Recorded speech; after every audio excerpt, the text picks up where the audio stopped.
আমাদের সংস্কৃতি, আমাদের সংস্কার সর্বদা থাকবে আমাদের সাথে। ভারতের মহান গ্রন্থ আর কাব্যের সম্পূর্ণ সংকলন। সাবস্ক্রাইব করুন তিলক। না মহারাজ, শিশু তো নিষ্পাপ হয় মহারাজ। মহারাজ আপনি এর রক্ষা করুন। কিন্তু এই বালক পাপী। না মহারাজ, আমার সন্তান কোনো পাপ করেনি মহারাজ। আপনি ন্যায় করুন মহারাজ। অনেক বছর পর আমি পুত্র লাভ করেছি, তাহলে কি এখন ওকে আমার থেকে কেড়ে নেওয়া হবে মহারাজ? না না, পুত্র বিনা আমার জীবন শেষ হয়ে যাবে মহারাজ, সব শেষ হয়ে যাবে। আপনি তো একে মহাবীর হওয়ার আশীর্বাদ দিয়েছিলেন, তাই না? আপনি কি নিজেই নিজের আশীর্বাদকে অসফল করবেন?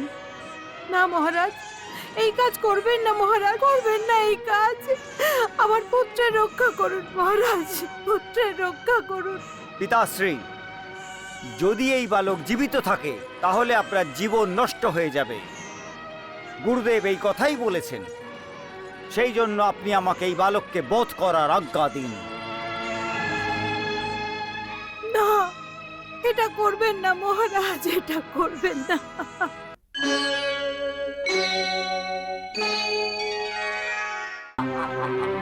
তুমি কি দেখতে পাচ্ছ কুম্ভকেতু? প্রদুম কিভাবে কাঁদছে। যে বালক সম্রাসুরের হাসি শুনে কাঁদতে আরম্ভ করে দেয়, ও আবার সম্বরাসুরকে বধ কি করে করবে? হ্যাঁ, কিন্তু গুরুদেব তো বলেছেন। তোমাদের গুরুদেব বৃদ্ধ হয়ে গেছে। বৃদ্ধ অবস্থার কারণে কখনো কখনো মতিভ্রম হয়ে যায়। সেই জন্যই উনি এই ধরনের কথা বলে থাকেন। কুম্ভকেতু, সম্রাসুর স্বয়ং ত্রিলোকের কাল। ওকে আদিমা পার্বতী যে বরদান দিয়েছেন, কোন মৃত্যু সম্রাসুরকে স্পর্শ করতে পারবে না। তাহলে বলো, এই শিশু আমাকে কি করে বধ করবে? কিন্তু তুমি তোমার তলোয়ারকে ময়ানে রেখে দাও। আমি প্রদ্যুম্নকে অভয় দিয়েছি। তুমি একে বধ করবে না, এইটা আমার আজ্ঞা।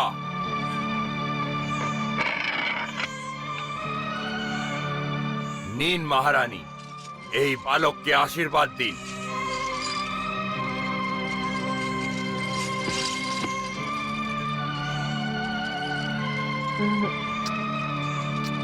ওঠো ভানুমতি, ওঠো।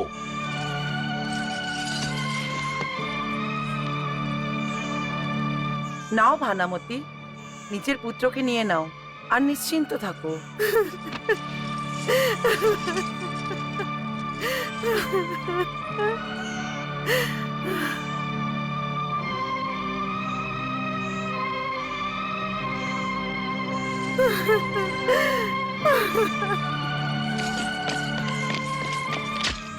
নারায়ণ নারায়ণ। দেবীরতী, দেখলেন তো আপনি? সম্রাসুর সাক্ষাৎ নিজের মৃত্যুকে অভয় দিয়েছে।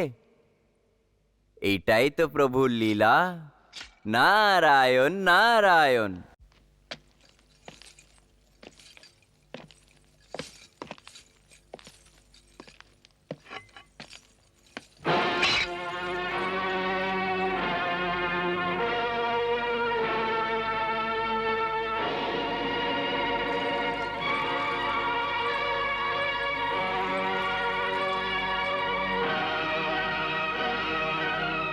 আপনি?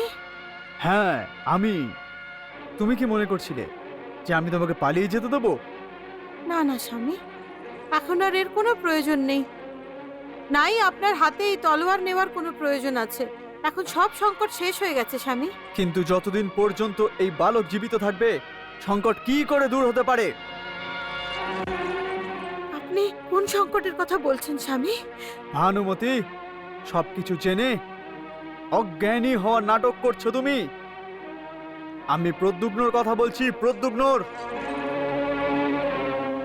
দাও, আমাকে দিয়ে দাও। না দাও, এই বালককে আমাকে দিয়ে দাও। না, আমি এই বাচ্চা তোমাকে দেব না।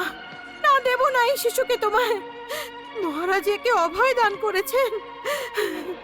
আসুরেশ্বর করুণাময়, উনি এই ভেবেছেন যে এটা তোমার পুত্র, এই জন্য অভয় দিয়েছেন। আপনার কি হয়েছে? প্রদ্যুম্ন তো আমাদেরই পুত্র। অসত্য কথা বারবার বললে সত্য হয়ে যায় না। এই সত্য আমরা সবার থেকে লুকিয়ে রেখেছি যে প্রদ্যুগ্ন আমাদের পুত্র নয়, একে মাছের পেট থেকে পেয়েছি। আর যদি ও আমার পুত্র হতো তাহলে মহারাজের নিরাপত্তার জন্য ওকে আমি নষ্ট করে দিতাম, কারণ এটাকেই স্বামী ভক্তি বলা হয়। এটা কি ধরনের স্বামী ভক্তি, যাতে আপনি অন্ধ হয়ে মনুষ্যত্বের জায়গা থেকে নিচে নেমে যাচ্ছেন?